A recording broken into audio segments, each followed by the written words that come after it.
Each year, there's a theme for ASP, and the theme this year is onward. And the scripture, if you grab your bulletin and look at the front, let us not become weary in doing good, for at the proper time we will reap a harvest if we do not give up. Galatians 6:9. Jeff Spade is my model, so Jeff's going to show you the back of his shirt, and you can check those out later. Great job, Jeff. So that was the scripture for this year, and let us not become weary. It can be a long week. Might be some tired eyes out here. Yesterday was a 500-mile trip home, so we'll try to keep awake during this share time. The legacy of ASP is long in our church. This was Scott Walters' 30th time going. Where did Scott go? There he is. Someone came home from a summer mission trip at ASP and told Scott this story, and as he tells it, this guy was beaming, and so in 1991, Scott made the decision to go to ASP. In 1992, he took his good friend Steve, and they talked with Reverend Holste at the time. The church started doing it. Rod Treffler was heavily involved in those times, and we've been going ever since. Since 1991, and after this year, 3 new first-time ASP people went. Since 1991, 287 people from our church have served in Appalachia, which is just an absolutely amazing number. And that comes back to that story and that seed being planted in Scott's heart 30 years ago. Let's just applaud that. 287 people.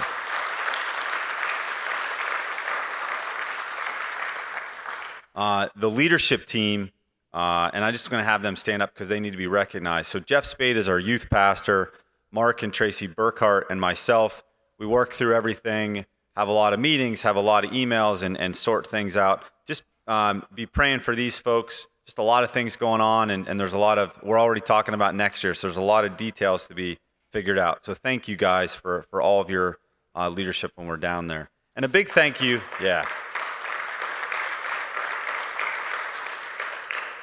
a big thank you to you guys as a church family. There's a ton of stuff that happens here at Christ Church.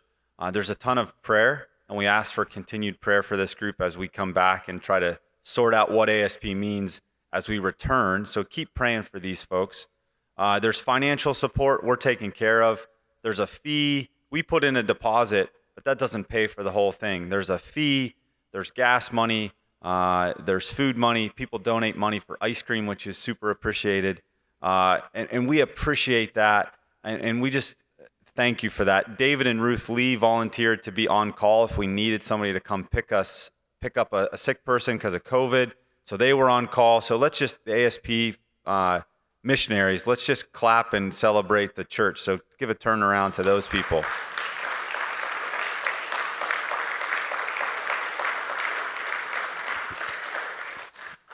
And I encourage all of you who are here and those of you that are going to watch this service at some point, go back, try to look up the 8:15 service and the 9:30 service. There's been a lot of wonderful things that were shared because 2 different people have shared in each service. And go back and just hear the message. The 9:30 service, Angie, wow. Just, you need to go back and hear that. There's just some amazing things that happened in those people's lives, and they were able to share those things. So I just encourage you to go back and check those things out. What is ASP? Some of you this is your first time watching and hearing this, and maybe you're in church and you don't know what this ASP thing is. ASP stands for Appalachian Service Project. It's a ministry that was founded in 1969 by a Methodist minister by the name of Glenn Tex Evans. The first summer in 1969, they worked on 4 homes and he had 50 volunteers. And that ministry, 50 plus years later, has grown into 15,000 volunteers spread out throughout Appalachia and 25 counties. This year, it was a little bit down from a volunteer standpoint. It was about 8,000 volunteers will serve this summer, from what I understand. Last year, it didn't happen because of COVID, but this year they're back, and I think it's going to continue to grow and keep moving. The objective of the ministry is to make homes warmer, safer, and drier. It's a relationship ministry with a little bit of construction on the side. Some people do a lot of construction. Some people do a lot of relationship building. So there's a good balance within the teams and team to team. One of the big theme things that we talk about when we're down there is meeting people right where they are, just the way they are. No judgment. We just come to serve and do what we're supposed to do. This year was completely different. Last year was canceled, which was kind of, in my heart, was a tragedy. I think if you remember back to 2020, things were getting canceled, things were getting shut down, and this was my 19th year going, so would have been my 20th, but last year was canceled. So this year in March, leading up, we weren't sure what was going to happen. Was it going to happen? And ASP didn't even know. They said, just wait, we'll tell you. And finally, they gave the go-ahead, but they put on a bunch of restrictions. This is a at-home COVID test. So Saturday night, we had to give people some COVID tests before we left, because you either had to be vaccinated or you had to produce a negative COVID test. And then there was the masking question. If you remember, I had to dig them out because we weren't wearing masks, and they said, you're going to have to wear some masks down there. And we didn't really know. Pennsylvania is not requiring masks most places, neither is Tennessee. But ASP was talking about masks. So I wore masks the first day when we were down there, and then they didn't really require us to wear masks, and praise God for that. We kind of had, other than some meal adjustments and some social distancing, and the projects were a little bit different, all outside, none inside. It was pretty seamless from a COVID standpoint, which was a huge, huge blessing. We started on Saturday night. We packed the trailer.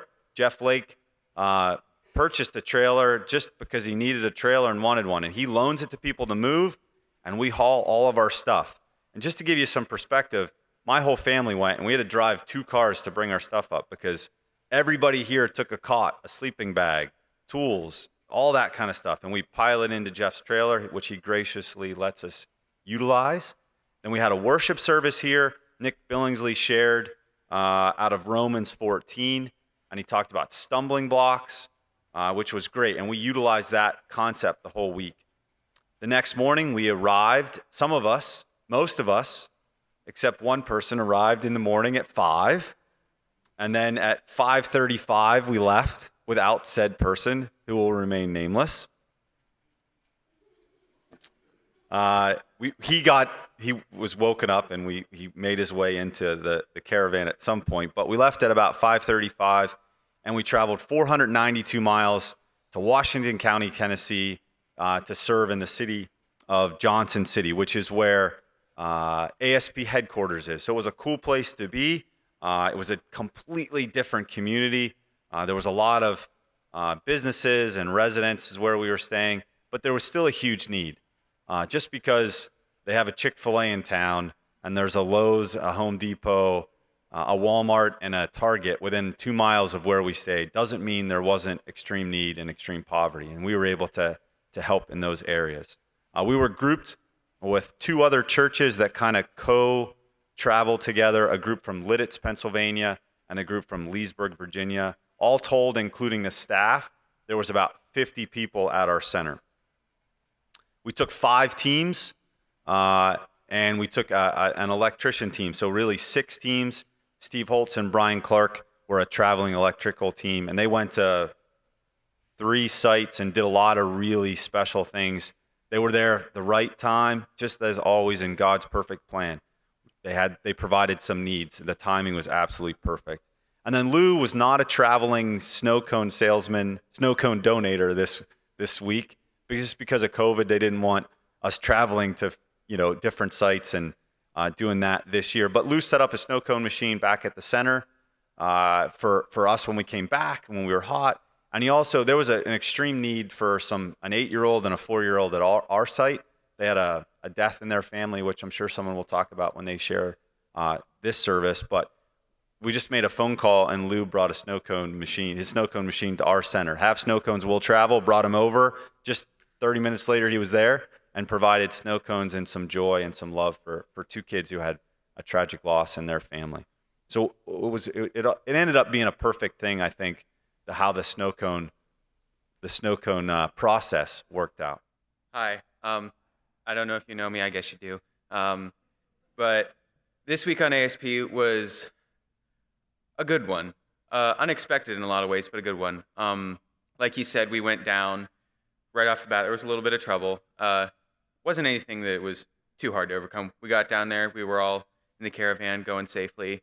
I rode with Jeff, so it was nice to get to know him and to see what the week was going to be like. And so we got there Sunday, got settled, and we we do the home visit, and Rocky and Josh, yes, Josh did, went down and saw the house, and we found out we were going to do a tin roof, but we didn't know what the house looked like. And he came back and he said, "Well, this might be a little tough job because the house was it was right across from some train tracks, so four four freight trains a day. Got a little loud, but the roof itself was very old. And when we got there on Monday, the tin wasn't there to start the roof, so we decided to check the roof out, see what it needed done.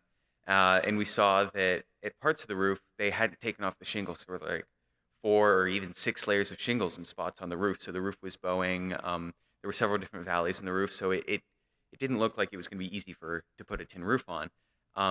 And we waited all Monday, and the tin never showed up to start the roof. So we're like, all right, well, hopefully it comes tomorrow. So we go Tuesday.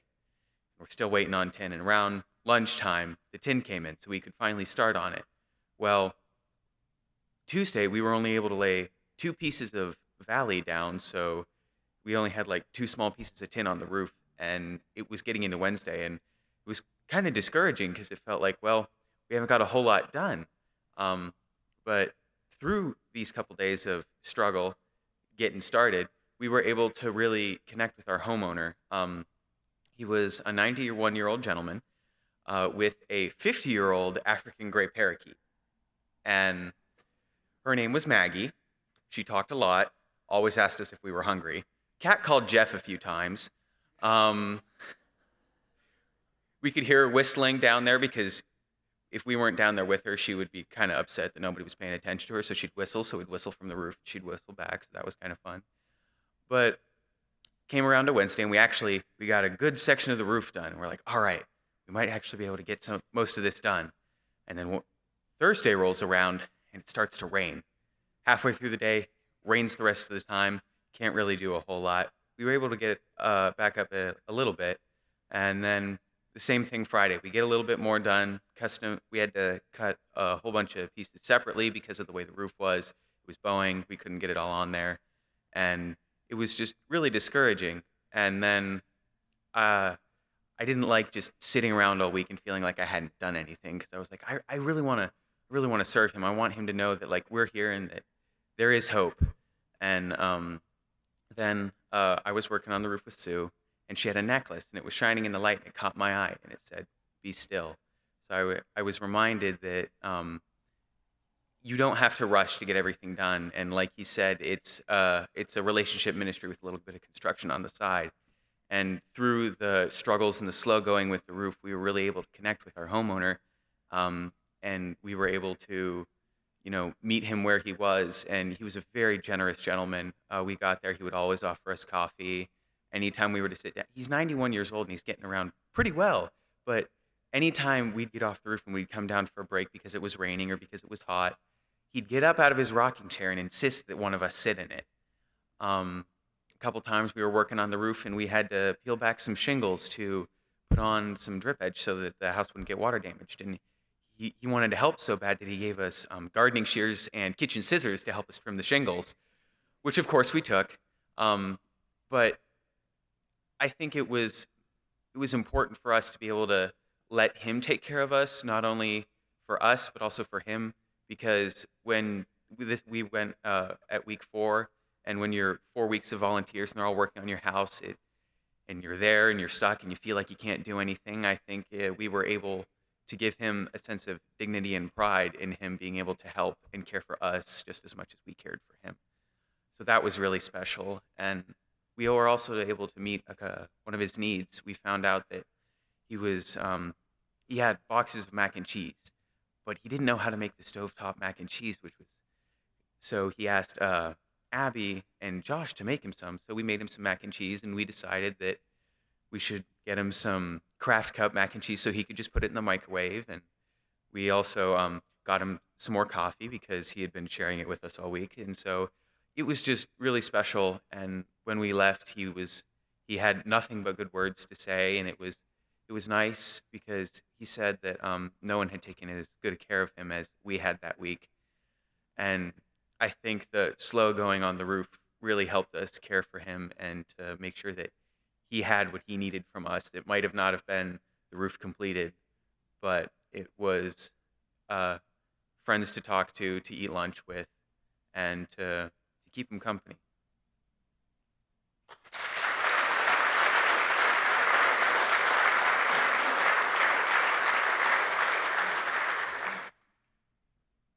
You know, as Noah was speaking, a couple of things I learned from that. One, if you need to know how to cook mac and cheese, speak to a teenager because they're experts at those kind of things. So Noah and Josh know how to cook mac and cheese. So that was check number one. But number two, when you go to something like this, and I think in your life, you expect a mountaintop experience, God to put a rainbow in your, right onto the top of your head, or like to hit you in the back of the head with a 2x4 or whatever. And you're expecting this huge moment. But oftentimes it's somebody's necklace that says, be still, that you notice out of the corner of your eye when God really speaks to your heart. So as you go about this, and I encourage you in your own day, not just when you're on a mission trip, you look for those quiet moments where God's whispering and not coming in the thunder or the fire or whatever, because, that's something that Noah spoke about when we were at ASP. And it's a necklace that says, be still, and you don't even notice it, but it really made an impact on his week. So be looking for those big moments, but are actually recognized in small things. So just check that out. I think Nick is going to share. So we had, normally we might take 6 teams or even 7 teams. So we were going to do 2 teams at each service, but we took 5 teams this year, 5.5, 5 plus an all-star team, sorry. So we kind of needed someone else to share. So Nick, we voluntold Nick that he would be speaking during this service. So he said, okay. So Nick Billingsley is out of the booth, down in the pulpit. Here we go.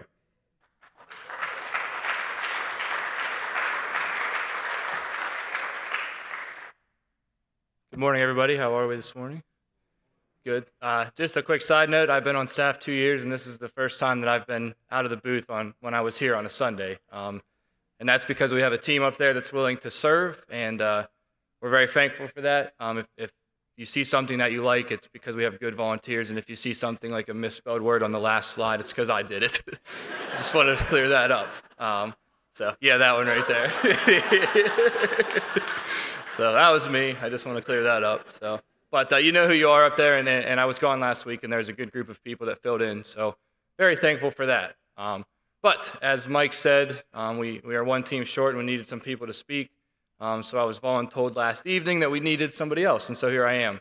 And I will say that last Saturday, normally we're down at Lover's Leap Baptist Church, and they allow us into the sanctuary on Saturday evening, and we do just a quick little devotional and sing a few songs, and it's just kind of to start the week off. Well, we didn't get to do that this year. COVID, the Baptist church didn't really want us down there. So we did it in this sanctuary. We did it right here. And it was neat. But anyhow, we spoke from Romans chapter 14. And in that chapter, I encourage you to read it. I don't have time to read it to you or really go over it. But it talks about stumbling blocks, especially in the second half. And Paul really lays out stumbling blocks both to the Jews and the Gentiles. So what we did is we kind of tied that into what that would look like on ASP this week, and I really challenged the team to start identifying those stumbling blocks. And one thing I shared, and I want to share with you guys, is, I really believe in my heart that the more we're aligned with God's will, the more the devil tries to put stumbling blocks in our way. I really truly believe that. Every year, during the cantata, and Pastor Sam and Kim can really attest to this, is things just kind of start not working. The equipment up there that we use every Sunday that works wonderfully, all of a sudden won't turn on or won't work. And I really believe that that's the devil, knowing that there's going to be 3 times there's 300 people in this sanctuary that are going to hear messages they never heard before. And he might not be able to attack the voices or the message, but he's going to attack what he can, and it turns out usually to be tech. And another example of that is this Easter. We were back in person. Everybody knows last Easter we were all at home, and this Easter we were back in person, and situations like that are really a good time for the enemy to really attack, and he did. Our streaming equipment that runs pretty beautifully every week wouldn't turn on, and there's no reason it shouldn't have turned on. It just wouldn't turn on. And we had two options up there. We could panic, and we could just say, well, hey, nobody's going to get to hear the message unless they're here this week. Or, what we did do is we laid hands on that piece of equipment and we prayed, and we asked God to handle something that we couldn't. And before I even finished the prayer, I just had that peace. I knew it was going to be okay. And I opened my eyes and it was on. And not only was it on, but it was already running. And the only way it runs is if you push certain buttons, and I didn't even need to push those; it was running. So I say all that to say that you really have to guard your heart when you go on these trips, because the enemy really tries to attack, and he's pretty good at it. He's cunning, baffling, and powerful. And when we aren't centered and our heart's not with Jesus, we can really trip and we can really stumble. So we identified those going into the week in of ASP, but it doesn't stop there. And Tracy and I and our team had this conversation one of the days at lunch. One of the toughest weeks of the year is that week after a mission trip. It's tough during, and we get a lot of prayers, but it's oftentimes that week after the mission trip where we've really got that fire in our hearts, and we're really on fire for Jesus, and God really starts to, or I'm sorry, the devil really starts to throw some stumbling blocks in our way. And it's sometimes it's almost easier to identify them and really talk to God about them during the week when we're all on ASP. It's kind of simpler. It's sometimes harder when we come back to our normal lives to do those things. And so the team that's here, not everybody's here, but most of us are here. I challenge you to be praying about that this week and in the coming weeks. There will be continued stumbling blocks. They're not over. They will continue.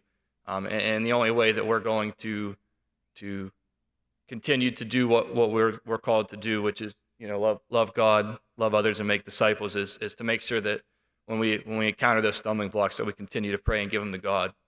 And the rest of the congregation that has gone before or has not gone, I'd encourage you to continue to pray for ASP and our team. ASP is not a 1 week of the year thing. It's a 52-week thing, and we go down there and we work on people's homes. But if you've gone in ASP, you know that there's ASP homes in Venango County and in Franklin and within our little area. The work doesn't stop. And so I would encourage you to continue to pray for us this week and the weeks coming forward, because there's going to be several opportunities that the devil is going to try and take the work that's already been done that he had no control over, and really put things in our way that'll trip us up. So I thank all of you that prayed for us throughout the week, but I would just ask that you continue to do so. God really changes lives on ASP, and it doesn't just be changed. He doesn't change them for the week. He changes them for the year and for their lifetime. So I would just encourage you all to continue to pray for us, and the people that went, continue to pray and identify those. And as the end of Romans chapter 14 says, whatever we think about these things, give them to God. So thank you all.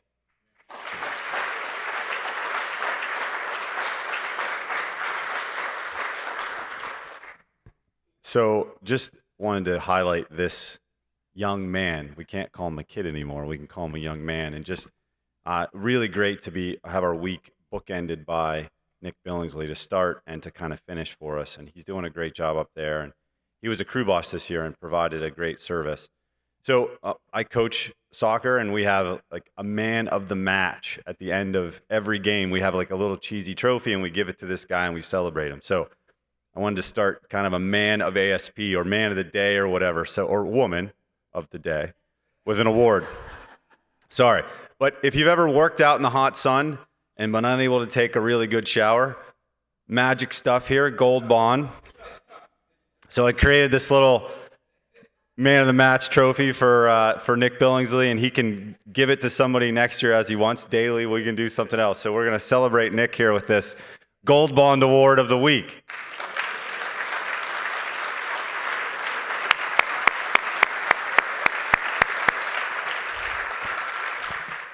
Welcome, team.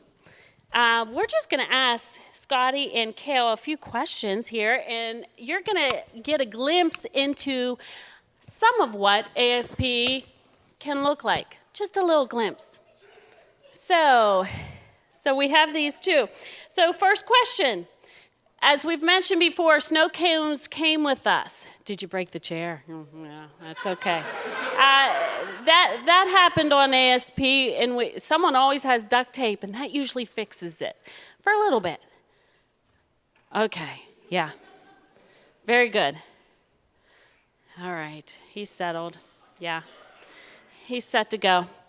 So Louis was on our site, and such a blessing, because our site, and there was a family there, and they loved getting the snow cones. As we left, we found out there was 16 stashed in the freezer, so they were really refreshed by that.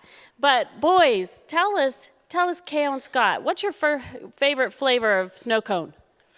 My favorite flavor would probably be the lime, and I've never had it till this year. And that's the only one I had all week, so. Yeah. Okay. Well, Lou didn't bring my favorite kind. Oh. He will next year, I know. Yeah. But my favorite kind this year was probably root beer with like one like squirt of cherry. Okay. Yeah, we like to mix it up. We can mix it up. When you pack for ASP, you try to pack everything that you think you'll need. When in doubt, we always miss something. But boys, can you guys give us what's one thing that you would suggest everyone to pack on ASP? Well, mine would probably be my tool belt.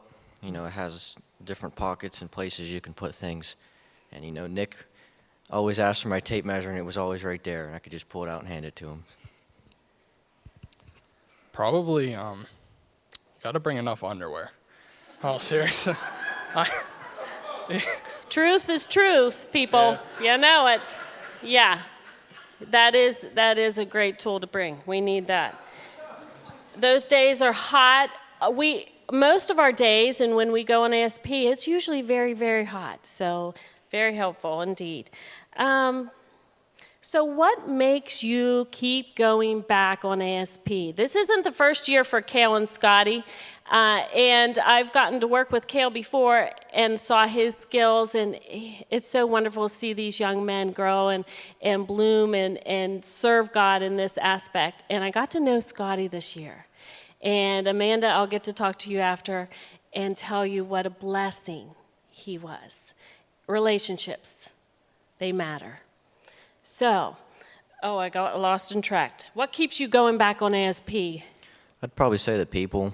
You know, Scotty and I and Nick were up on the roof, and this is the first year I've had someone my age on my team. So Scotty and I got to joke about stuff, and then Mark, he was good at, you know, he knows a little bit about everything. He's down there cutting metal and handing it up, and Tracy, she was kind of like the mom of the team, making sure we were all hydrated and playing with the kids, but she would get down and dirty when we needed her to. And then Louie tied the whole team together.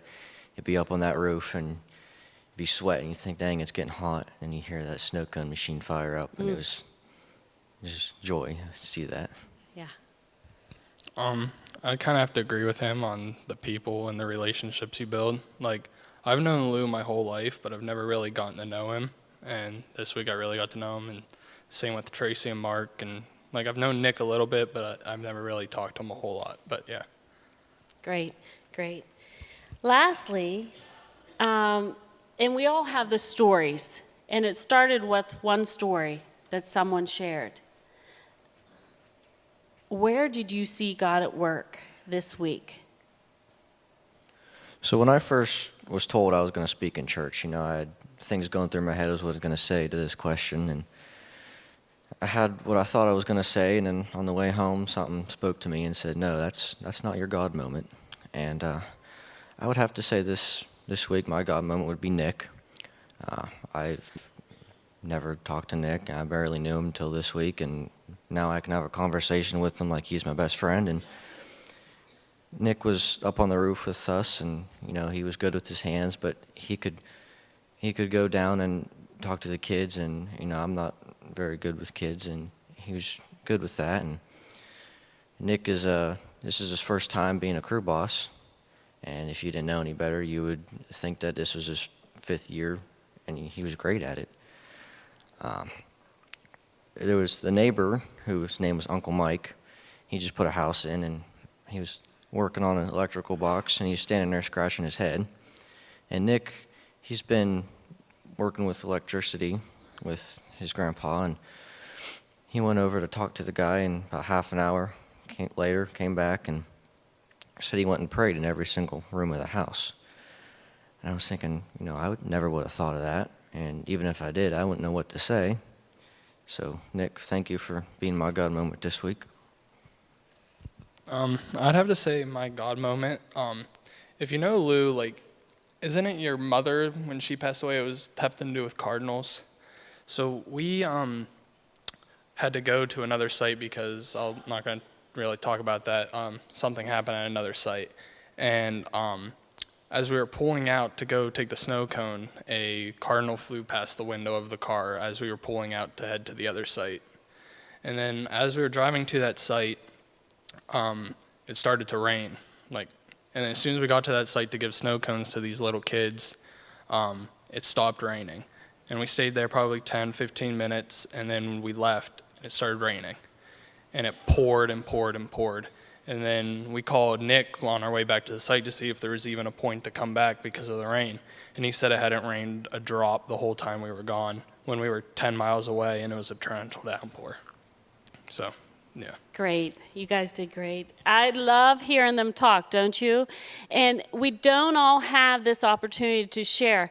And Mike, just halfway in between services, a few people came up and they're like, hey, if you need a filler, I'll speak if you need a filler.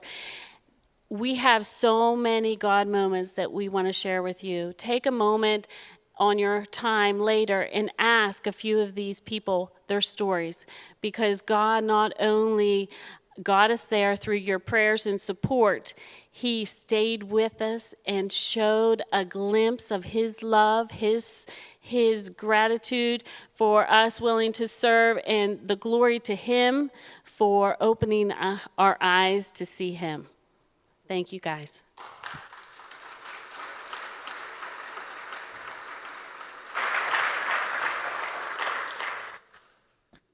That's awesome. If you would have asked me if those two would be up here sharing that, I would have said I didn't think it would happen, but that is great.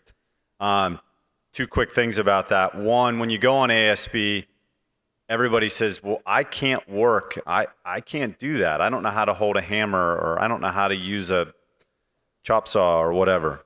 The intricacy and the layers of God's plan is so amazing and so complex. You go there and you think, I'm going to do this construction. I'm going to fix a roof or build a porch, or in our case, do siding or do a ramp. But think about what you heard up here. Leadership development, faith development, friendships. You don't really know somebody until you've been stuck under a house with them for 20 minutes and you don't know what's crawling around behind you. Construction knowledge, confidence, service, maturity. Yes, there's some maturity there for Scotty's parents that are up there. Patience, God moments. You think about that, all those things. Really, there was very little to talk about. Nobody even said anything about construction. It was a little bit about a roof, but that was about it. There's so many layers to this. God's much more than just you hammering in a nail. Second thing, we talked about this in the first service. Be praying for these folks. As Tracy said, in week 2, Nick said this too, when you come back from a mission trip, you're on this kind of mountaintop experience, and you have to consider what's next. We don't really provide a lot of training for missionaries when they come back, at least on single week mission trips. So be praying for these people, because the week after, and how do they unpack this? How do they process this? How do they deal with this? And how do they take this even further into their lives? And how are they changed by this? So be praying for them this week as they go through that return from this great experience. The next team, that team was Nick Billingsley, Mark Burkhart, Tracy Burkhart, Lou Slaughterback, Cale Ziegler, and Scotty Walters. We're going to bring up Team 5, or the representatives from Team 5 to speak, which was Scott Ziegler, Scott Walters, Scott and Scott. Rachel Anderson, who is the real crew boss, I'm sure, on this team, Angie Carruthers, Isaac Dreves, and Ethan Shetler. So I think Ethan and Angie are speaking. Is that accurate? Okay, so let's bring them up to the pulpit.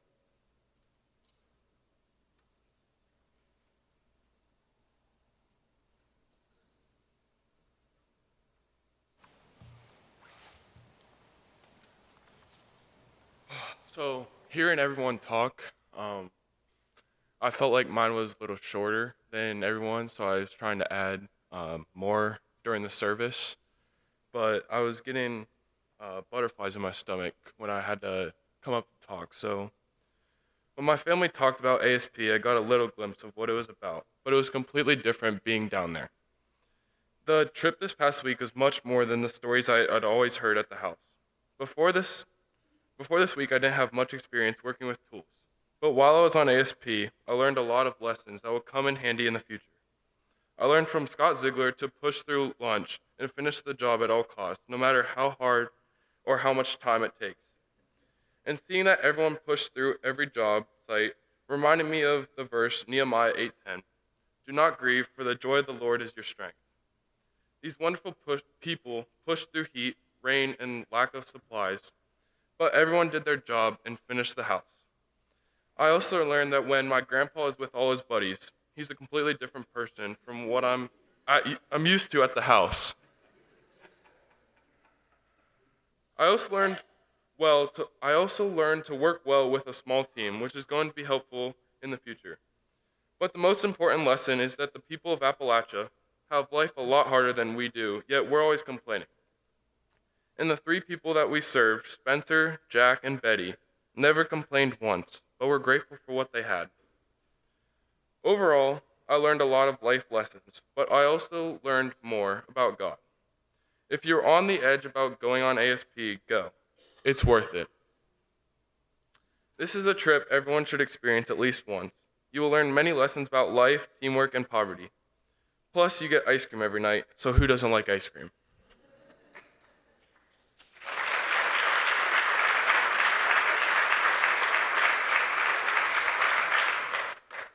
Hi, I'm Angie. So ponder this. Before the world began, God already knew the beginning, the middle, and the end of your story. Before you came into existence, God knew every minute detail of your life and exactly how he would use your story for his glory. Before we realized we were going to ASP 2021, God sent me to ASP 2017 with Ann and Tracy and Mark to learn things that I didn't know I would need. Before we all realized that we were going to be sent this year, God knew. He knew which of you he needed to be encouragers, prayers, supporters, and givers from home. He knew precisely who and what we would encounter during our week in Washington County and had the plans in motion before we knew they were plans. My ASP 2021 story started way before we left last Sunday morning. For as long as I can remember, I have been a worrier. I have a very special ability to worry about real things and things that are only real in my imagination. For much of my life, I thought that this innate fear was only a negative. Several years ago, my collective fears were given a different name: anxiety. I struggle daily with anxiety, but have spent a tremendous amount of time and energy trying to hide it. As an introvert that grapples with anxiety, especially social anxiety, ASP is not a particularly appealing adventure. There are a few things that make me cringe more than small talk and strangers. ASP is full of both of those things. During a typical ASP week, you sleep in a large room with a group of people. You shower in little cubicles with people right on the other side of the shower curtain, typically, or wall. You eat dinner with a group of 50 or more people. Then you venture to a home that you are tasked with making warmer, safer, drier, and prettier, and typically there's a family of people that are there. Each year I brace myself for all of the peopling that will take place during ASP. When I was preparing for ASP this year, I asked God to give me the strength to be peoply, it's a made-up word, but it works, and to embrace the family we were serving. I also begged to serve a family with kids because kids are a whole different ballgame for me. I knew from past experience that I could muster the stamina to get to know one family and love on them during the week. But I also went into the week feeling weary due to things happening in my own life. Upon arrival in Johnson City, our crew discovered that we would not have only one family during the week. We would have two, and maybe even three, which I believe is a record as we were discussing. We were wrapping up several jobs that had been started by previous crews, and the exact logistics for when and where we would be were fuzzy when we arrived. This sparked a crazy amount of anxiety, and I began to let my mind spiral to all the what-ifs of every size and shape. Monday morning, we arrived at Spencer and Tara's house. They were not expecting us. Communication was a little sketch, but they were happy to have us there. Our crew got to work on finishing their ramp, and after a bit, I ventured into chat. We carried on in some small talk, and I began to notice that these sweet people reflected feelings I had in myself. They smiled genuinely, but their eyes told a story that there was more to them behind their smiles. I'm not sure exactly what I said to prompt the conversation, but the couple went into their story of how they came to be needing this ramp. Spencer became very ill about 2 years ago and found himself without a job. Because of this, Tara needed to work as much as possible to make ends meet. They had completely drained their savings account in attempts to stay afloat. When ASP first became part of their lives, they were hoping to have some inside work done and maybe a porch. 2 weeks later, or 2 weeks into the summer, Spencer found out that he would be needing back surgery and needed a handicap-accessible ramp. The ASP crew that was there at the time were middle schoolers, and they had been asked to build that small porch, but they fundraised like crazy, like we're talking thousands of dollars crazy, and began the process of building a ramp. With tears in his eyes, Spencer told me many details of how these middle schoolers worked so hard and gave up so much of their summer to spend time at his home. He told me about how he had been in such a dark place and couldn't really even get off the couch before ASP had began coming to his house in the summer. And he also told me that he was beginning to see hope for the future. On Tuesday, when we arrived at his home, he was eager to have us there. And during this visit, we invited him to head out and help us. Well, Spencer had a new screw gun, as I call it. Many people would call it a drill, that he was excited to break out. He spent almost every minute from that time forward with us until we had finished and were ready to depart on Wednesday afternoon. At that point, we had finished lunch under the tent, and he commented that he had loved all of the crews over the past several weeks, but had never felt as included as we made him feel. We had spent less than 3 days with this man, but his life was impacted. Our time with Spencer reminded me that a simple invitation can have more power than we realize. That afternoon, we headed to house number 2. We were unsure of who we would be serving, but knew that some help with a roof was needed. We knocked on the door and were greeted by a man named Jack. Jack also had no idea we would be appearing that day and looked rather surprised when I said hello. We didn't even know his name. For the remainder of Wednesday and Thursday, we spent time finishing Jack's roof and learning his story. He was eager to chat and was so appreciative for this new roof. Jack told me about how he gets on Facebook and prays immediately and clicks the little care button whenever he sees someone asking for prayer, even if he doesn't know them. Jack sent me a Facebook message last night that he would never forget us and the ways we showed him kindness and love, and that he was praying for us. Our time with Jack reminded me that our prayers for others are important and cost nothing. On Friday, we headed to our third site for the week. This was the home of 82-year-old Betty. Upon arrival, Scott realized that the supplies we were told were there were not there, or they were hidden if they were. The guys got to work on problem solving, and I sat on the porch with Betty. She had lost her husband many years ago, and since then had had a stroke herself and had some trouble walking. I spent most of the day on the porch as Betty spoke very slowly and quietly about her story and about the faith that has seen her through. Our time with Betty reminded me that it is important to pause and slow down. When we finally got back to the center on Friday afternoon, I was very thrilled to be done peopling for the week. So many new people and so many tragic stories had taken a toll on my heart. I was very ready to be done. But God was not ready for me to be done. I innocently walked down the hall and found two girls from the other church. One was gushing blood from her nose. Never happened to her before.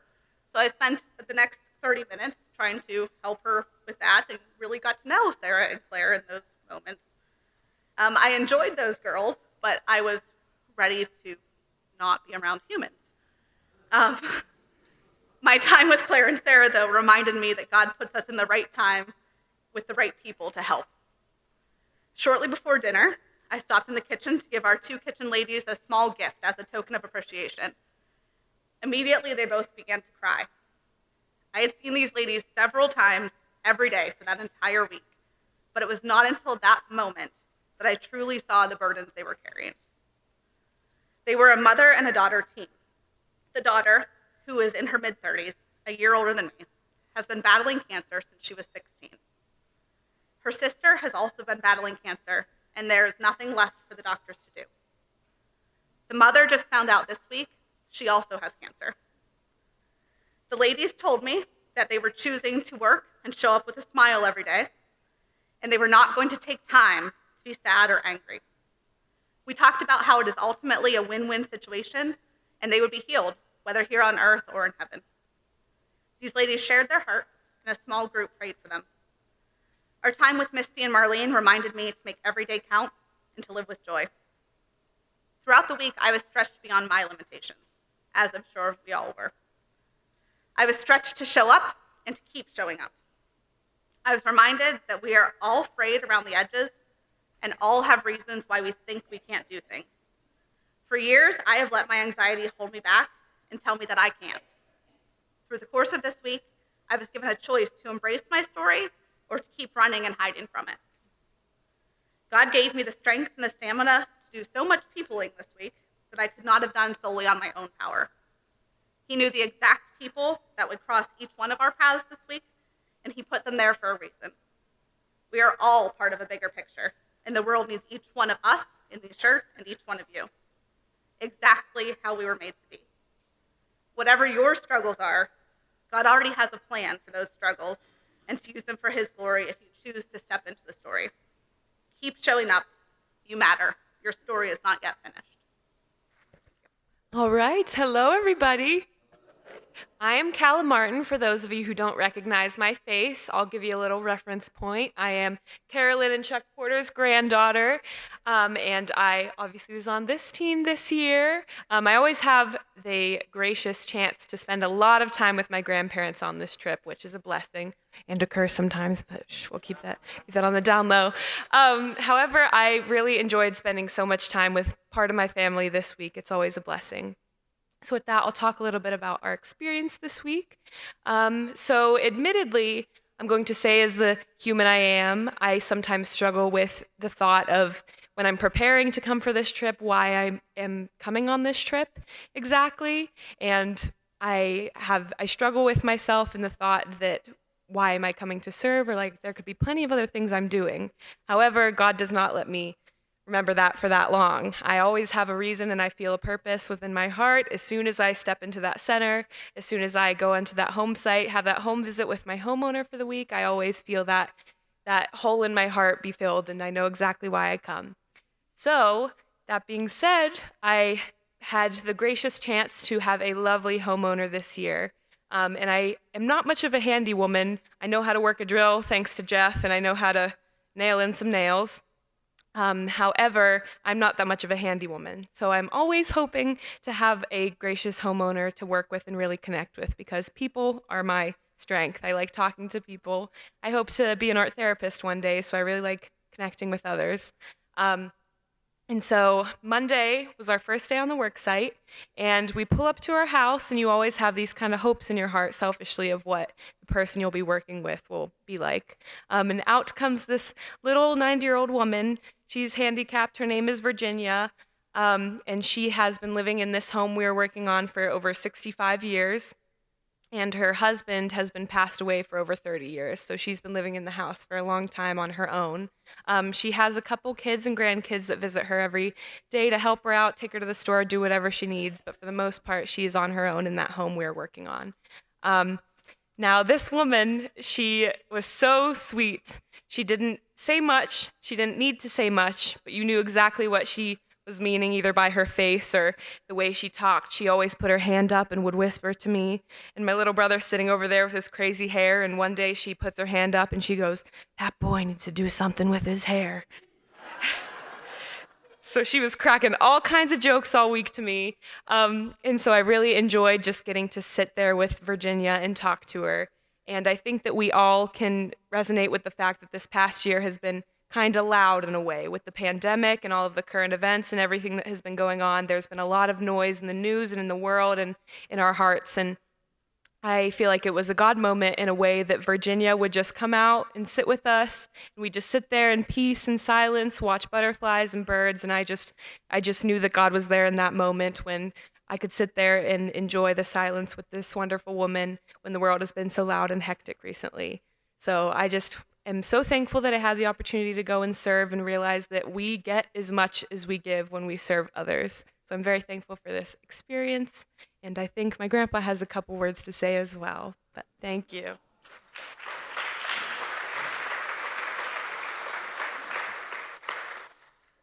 Yes, as Kella said, going on ASP is a family thing.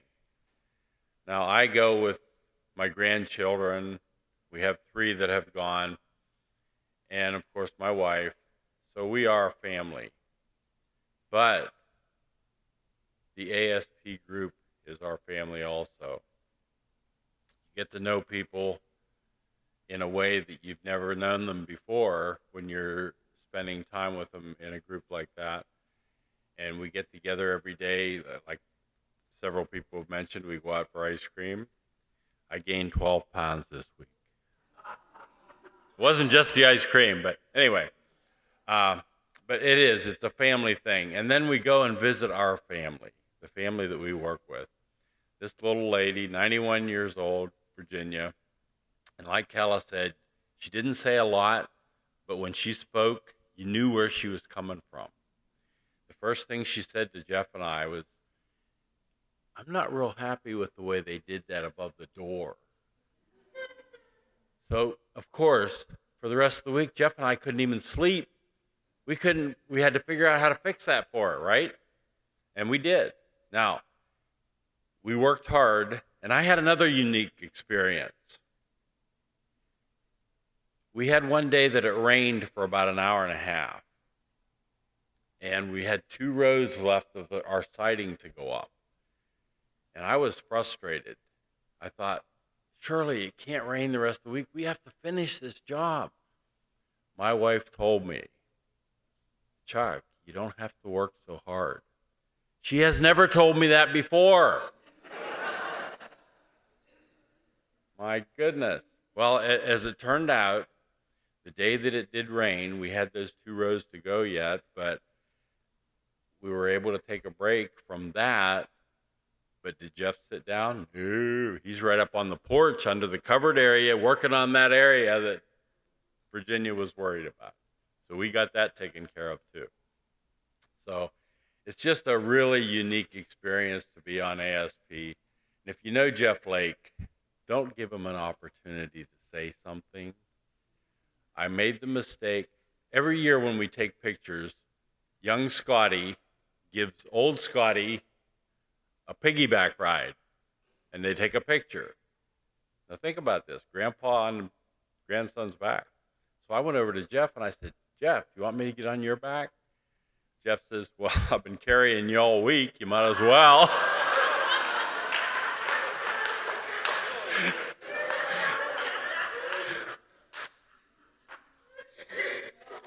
I'm telling you.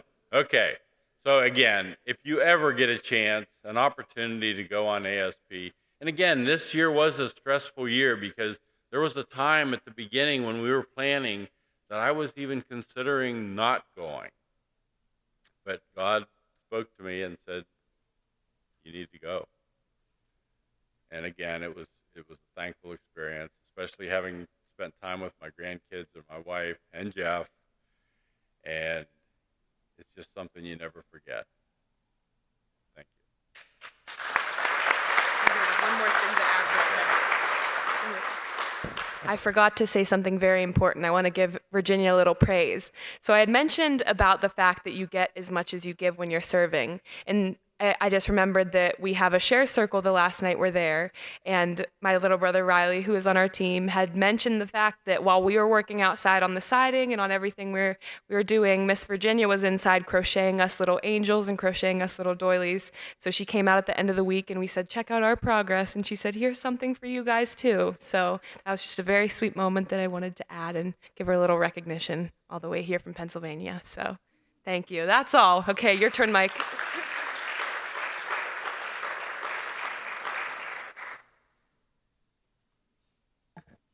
Thank you, guys. You know, when you go to ASP, you think it's about putting up siding or hammering nails or doing that, and it is. That's the root of the ministry. But the branches that come out from that root, and I made a list and I talked about this in the last service. But what else happens at ASP? Well, there's these little God moments. It's not like this big earthquake moment, but you know, in the last service, or in the first service, Noah was talking about Sue had a necklace that said, "Be still." And he noticed that, and that was his moment for the week. So there's these little subtle things, but what else happens at ASP?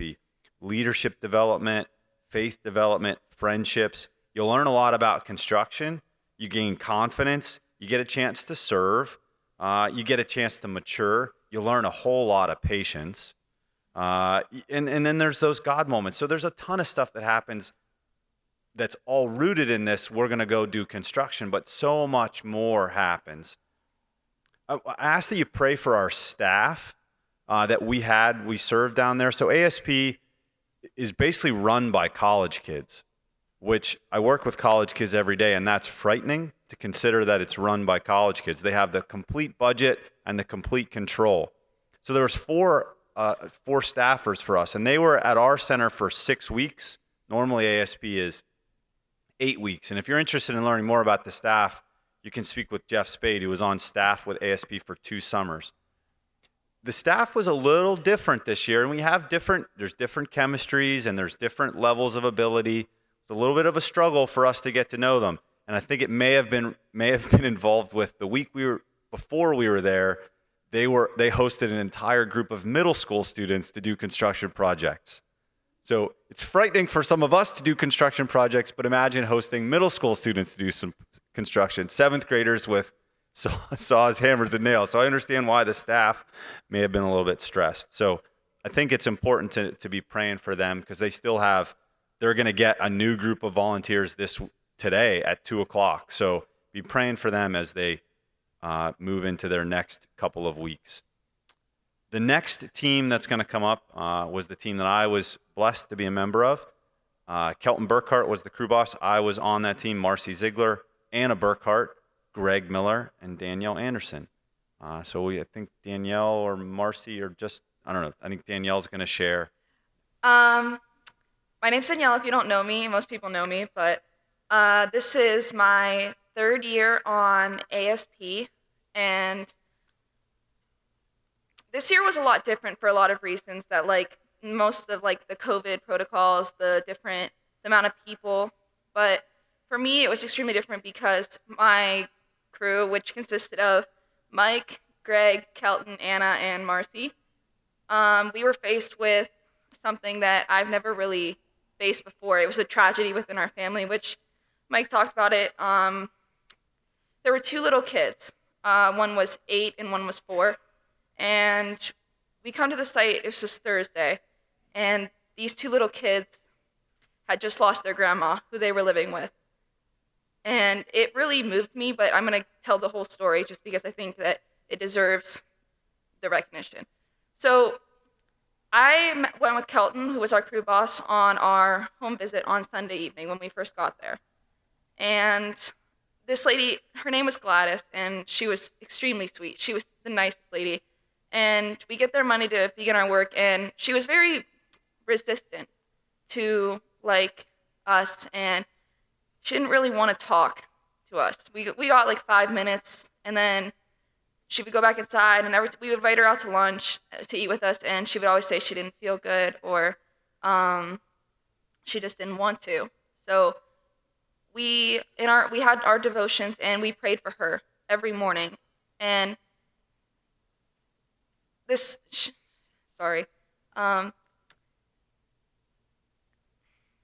she was just so resistant to us.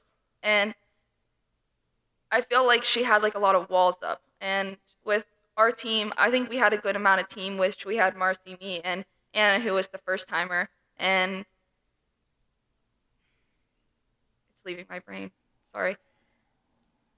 So we get there Thursday morning, and she's just out in her driveway. Anna was there first, so I wasn't. I originally don't know if she was standing out there or not in the first place, but she was out in her driveway, and she was just. There were tears. There were tears coming down her face, and she's telling us that these two little kids, a boy and a girl. The 8-year-old her name was Serenity, and the 4-year-old was named Jackson. They were living with their grandma. The grandma had custody, and they were living with her, and the grandma had passed away in her sleep the previous night, and they had woken up to find her, like, beside them. And we get there, and we didn't meet them at first because they were still sleeping because they had a long night. And we were talking to Gladys, and it was just the saddest story. It broke my heart to hear for these two little kids who had just lost someone who was really important in their life. But we meet them a little bit later in the day, and these two little kids, you could tell that I've always said that kids are resilient. They can handle things, but they don't always show it. They're good at hiding it, I guess is what I'm trying to say. Sorry. And we met these two little kids, and they were just the sweetest.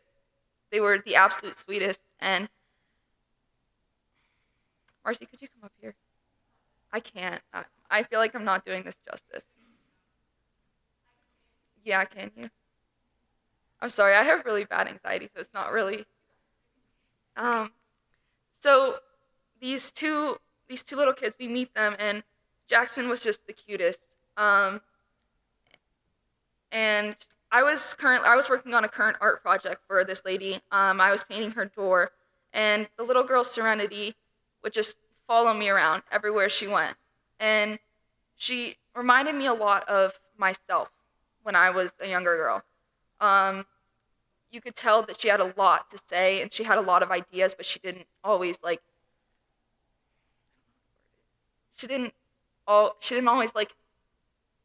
explore them, I guess. And the little boy Jackson was just the sweetest little thing. All he wanted to do was play. He wanted to blow bubbles. We bought bubbles for him. I was blowing bubbles all over the site for him. You wanted to follow that guy. He wanted to follow that guy too. What are you doing? Following that guy.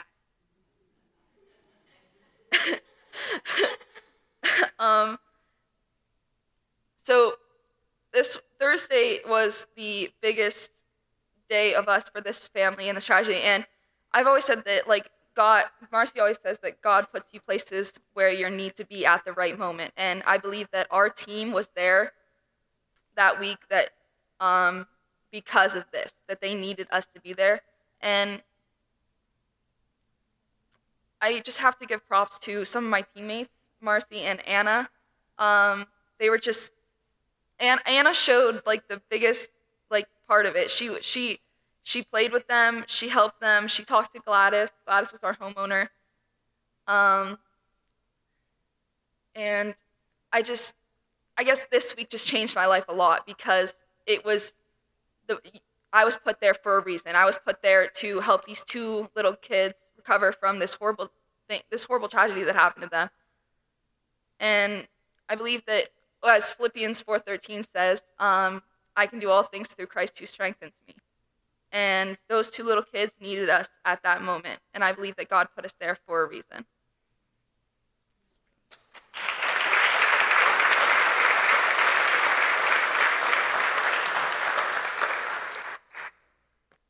Just a little more context with that.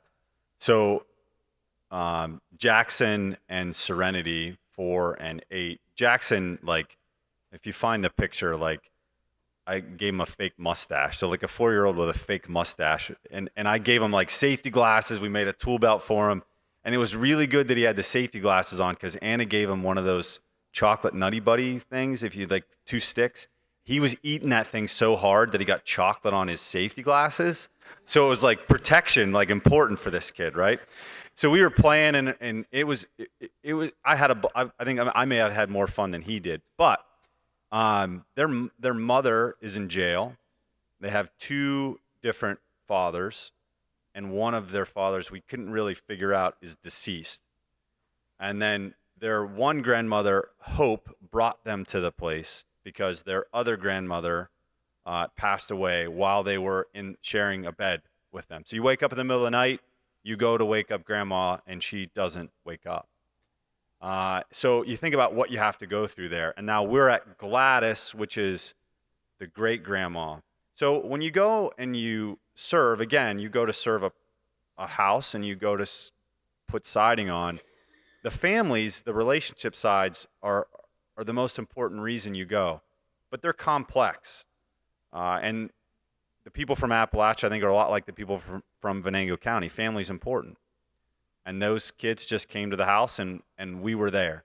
So we went to build a ramp and do siding, and sure, but really we went for a day and a half to play with those kids. That was the reason we were there.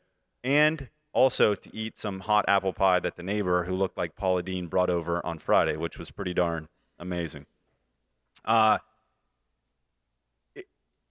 encourage you to go to the ASP website. We're going to bring this to a close here. I encourage you to go to the ASP website. There's videos there.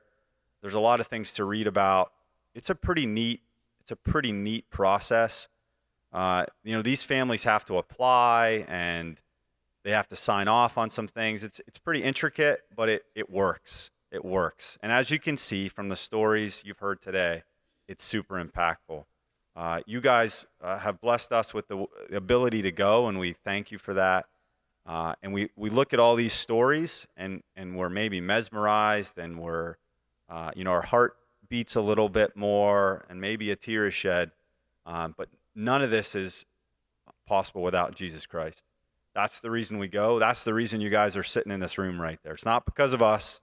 It's not because of Scott Walter, Steve Holtz, and David Holste from 1991. It's not because of Tex Evans, who founded this ministry in 1969.